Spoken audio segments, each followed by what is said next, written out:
Hello, क्या आप हमें सुन सकते हैं? हेलो, उसकी आंखें हिल रही हैं। शायद इसे शॉक देना होगा। इसकी कोई जरूरत नहीं है। अरे आप अंदर कैसे आए? सिक्योरिटी, चुप करो। सिक्योरिटी! अरे मजाक है क्या? निकालो कोई इन्हें आईसीयू से बाहर। ये आदमी अब हमारे केयर में है। रिलैक्स कीजिए मिस्टर वॉमिट मैन, अब आप हमारे हाथ में हो। अब तक आपने देखा कि कैसे बायोफ्यूज्ड इंजिन्स की कहानी अब बन चुकी है सोडोर वर्सेस यूके की कहानी।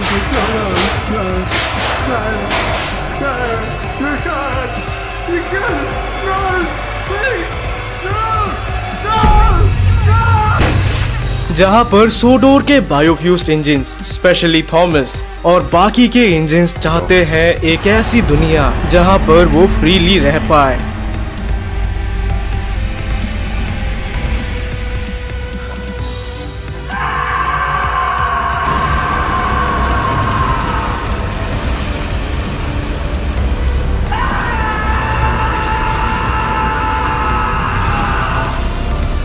वहीं पर यूके की गवर्नमेंट थॉमस और उसके साथियों से कंप्लीट छुटकारा चाहते हैं, जिसके चलते उन्होंने काफी कड़े कदम उठाए हैं और फाइनली अब उन्होंने अपॉइंट किया है कार्लो को एक ऐसी मिशन में जहां पर उन्हें सभी बायोफ्यूज्ड इंजिन्स को खत्म करना है। Carlo deeply hates biofused engines. After all his father was killed by Thomas, so उसके लिए ये अपॉर्चुनिटी कोई मिरेकल से कम नहीं था। वही बायोफ्यूज्ड इंजिन्स के लिए अब तकलीफें बढ़ने वाली है, क्योंकि कार्लो पूरे यूके में one of the best agents में से एक है। अजीब है ना, जिस काम के लिए कार्लो को जेल हुई उसी काम के लिए प्रेसिडेंट ने खुद इम्प्रेस होकर कार्लो को ऑपरेशन में इंक्लूड किया। कार्लो को एक नया आईडी भी मिला, जिसमें उसका नाम कार्लो हार्टले से बदलकर नेविल हार्टली कर दिया गया, ताकि उसकी आइडेंटिटी हिडन रहे।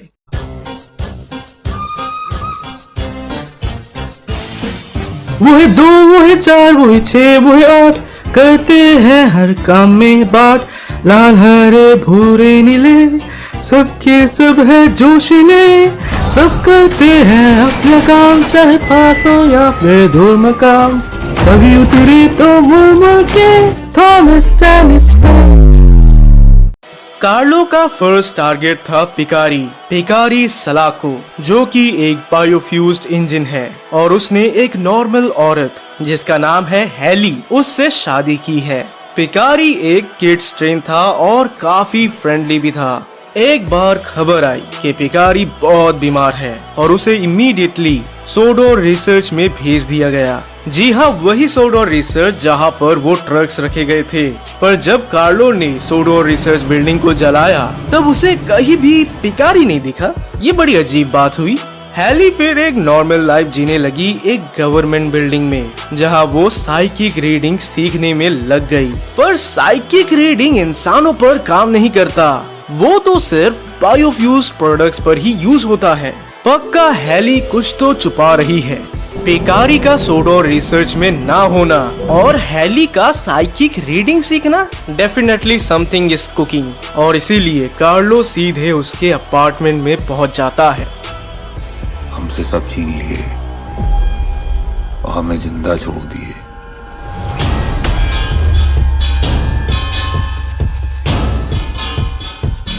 गलती की।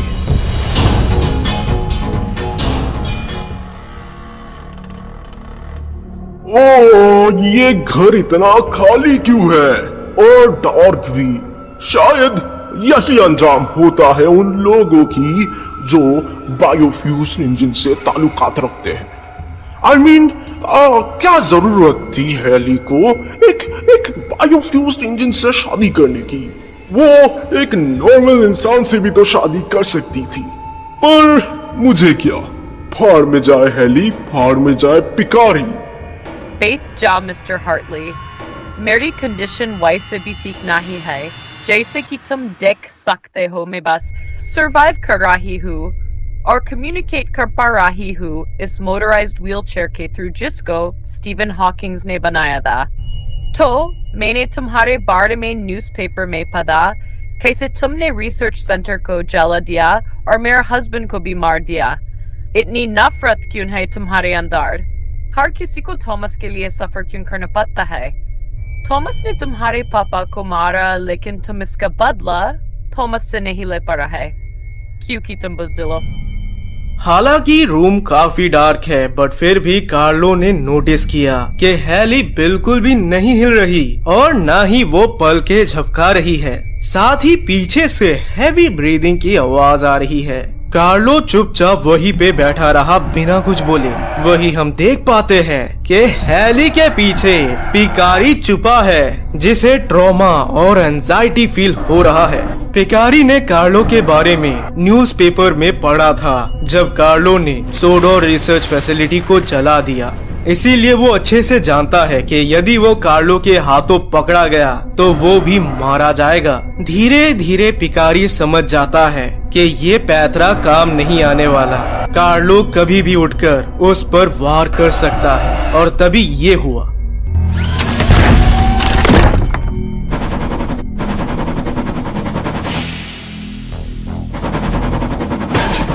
डर के मारे भिखारी वहां से भागने की कोशिश करता है। Get inside!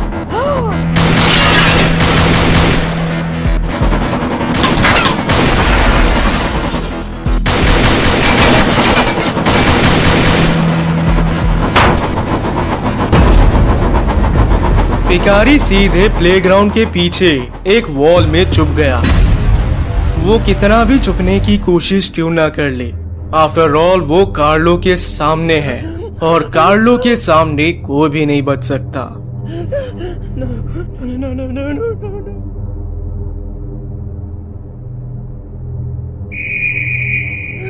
बायोफ्यूज इंजिन्स का ये एक इनबिल्ट फीचर है। सीटी की आवाज सुनते ही उन सब की चिमनी जलना शुरू हो जाती है।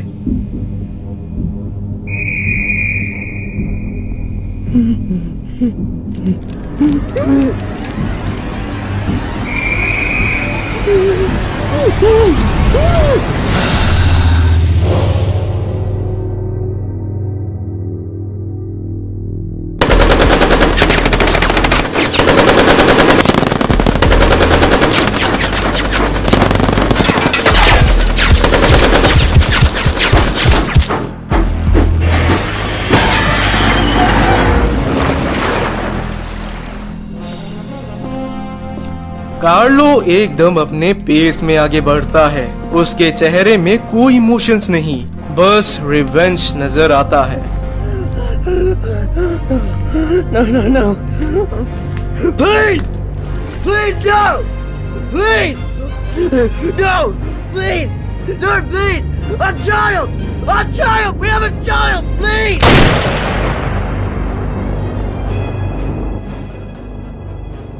क्या बोला इसने? इसका बच्चा है? इनमें से कोई है क्या? नहीं, ये तो इंसान के बच्चे हैं। मैं तुम्हें ढूंढ के रखूंगा जिनके बच्चे। पिकारी के घर को छापा मारने पर पता चला कि हैली तो बहुत पहले ही मर चुकी है। पिकारी उसके बॉडी में प्रिजर्वेटिव्स भर के उसे ताजा रख रहा था ताकि वो चुपकर फ्लैट में रह पाए बिना किसी खतरे के। हैली सारे डॉक्यूमेंट्स और बिल्स संभाल कर रखती थी और वहीं से कार्लो को एक बिल मिला। ये बिल था गॉड से मेडिकल का। और क्या आप सोच सकते हो कि ये कहाँ की एड्रेस होगी? ये वही कर्स फैक्ट्री है जिसमें बायोफ्यूज ट्रेन्स को रखा जाता है। जी हाँ, ये वही सुअर टोफम हेड का फैक्ट्री है और इसी के अंदर है गुड से medical facility.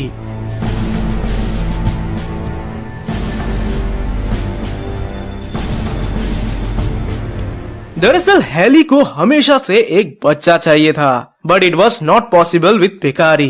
Guys, please don't think something like that. Please don't. ची, व्हाट द फक? हाय ससुर। काफी रिपोर्ट्स को थॉरोली रीड करने पर उसे पता चला कि गॉड से मेडिकल फैसिलिटी ने सामने से उन्हें ऑफर किया कि अगर वो एक एक्सपेरिमेंट का हिस्सा बनते हैं तो उससे उन्हें बच्चा हो सकता है। रिपोर्ट्स को पढ़ते हुए कार्लो के होश उड़ गए। कि कुछ लोग किस हद तक जा सकते हैं कुछ भी करने के लिए। After all how much crazy do you have to be. Reports में ये भी मेंशन है कि पूरे एक्सपेरिमेंट को अच्छे से रिकॉर्ड किया गया है। फिर जाकर कार्लो फुटेजेस को चेक करता है। That's it. Deep breaths now. You're doing fine. Keep pushing. 500 milliliters of Sit down now. or blood. Keep going. Oh my god. Oh Jesus. What the? What is that?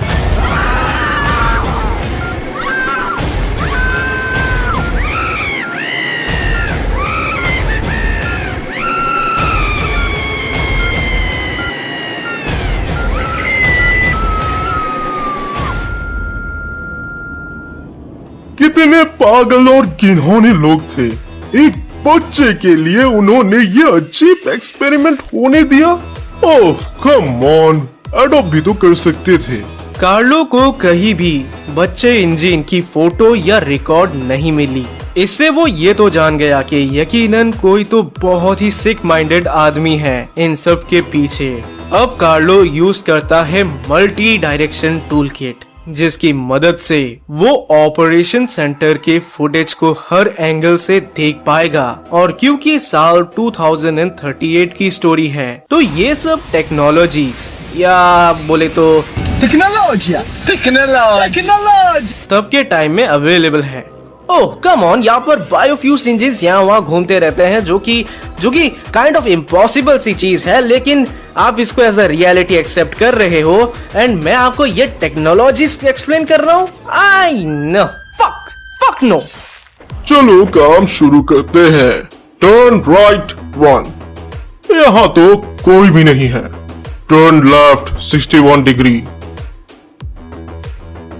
Zoom करो। Photos off करो। Zoom 312। Enhance and zoom.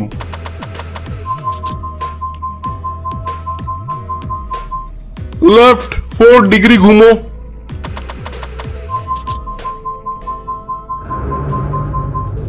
अरे बाप रे, ये खेला है। अरे बाप रे बाप, इतना बड़ा धोखा। थॉमस का पापा बस दुनिया की नजरों से गायब हुआ था, लेकिन अंदर ही अंदर डॉक्टर ओवेंस के साथ उसने ये हरामी आइडियाज को आसमान तक पहुंचा दिया। अब कार्लो को पूरा गेम समझ आ गया है। सबको लगता था कि थॉमस का बाप इनोसेंट है, जो बस अपने बच्चे को दोबारा जिंदा लाना चाहता था। और जब उसे पता चला कि उसके इन्वेंशन से केओस और डिस्ट्रक्शन फैल रहा है, तो वो सब कुछ छोड़ छाड़ के चला गया। लेकिन असल में वो कहीं भी नहीं गया, वो यही था। शुरू से वो यही पे था। कार्लो को तलाश थी टोफम हैट की, बट अब मामला क्लियर है। टोफम मेन विलन है ही नहीं, बल्कि वो इनके इशारे पे चलने वाला एक कुत्ता था, जिस पर सारा ब्लेम बाद में डाल दिया गया। हालांकि टोफम इनोसेंट नहीं है, इनफैक्ट टोफम ने काफी कांड किया है, बट असली हरामी ये दोनों हैं। शायद उस दिन थॉमस के दादाजी ने ये कठोर कदम इसीलिए उठाया क्योंकि उन्हें अपने बेटे के हरामी प्लान्स के बारे में पता चल गया।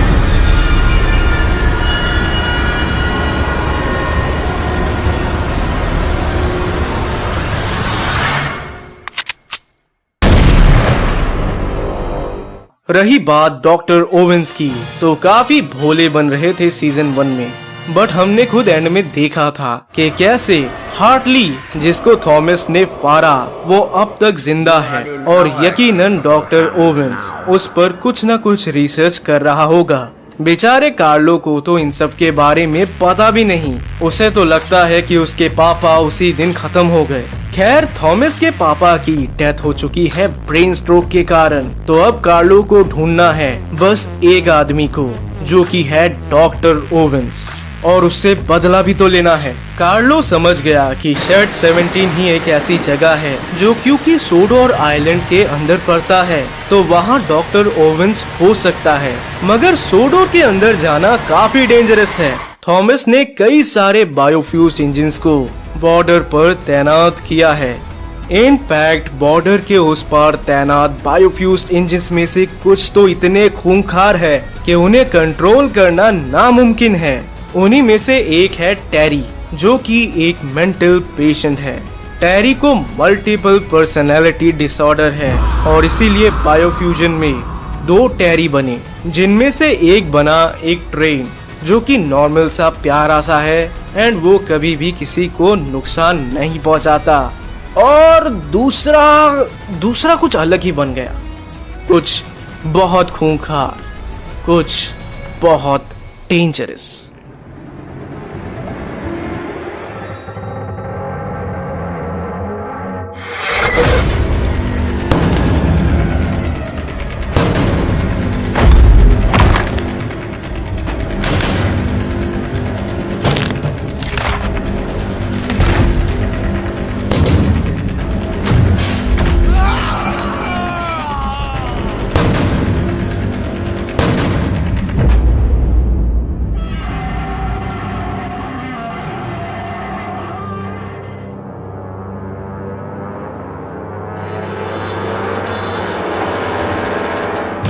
ये बहुत ही घातक और मास किलर बना। इफ यू क्लोजली रिमेम्बर, टेरी का ये रूप हमने सीजन 1 में देखा है। जब कुछ बच्चे बॉर्डर के पास घूम रहे थे तब वो बॉर्डर तोड़कर उन्हें मारता है। ए, मुझे नहीं लगता हमें यहाँ होना चाहिए। अरे पागल, 50 साल पहले टोफम को उस तरह भागते देखा गया था, फिर पूरा जंगल सील कर दिया गया। तुझे लगता है वो चूतिया टोफम वापस आ जाएगा? बात तो सही है, पर यहाँ वार्निंग साइंस भी तो है। अरे सालों से वहाँ से ना कुछ आया और ना ही कुछ वहाँ गया। और रही बात चूतिया टोफम की, वो तो साला अब तक मर चुका होगा।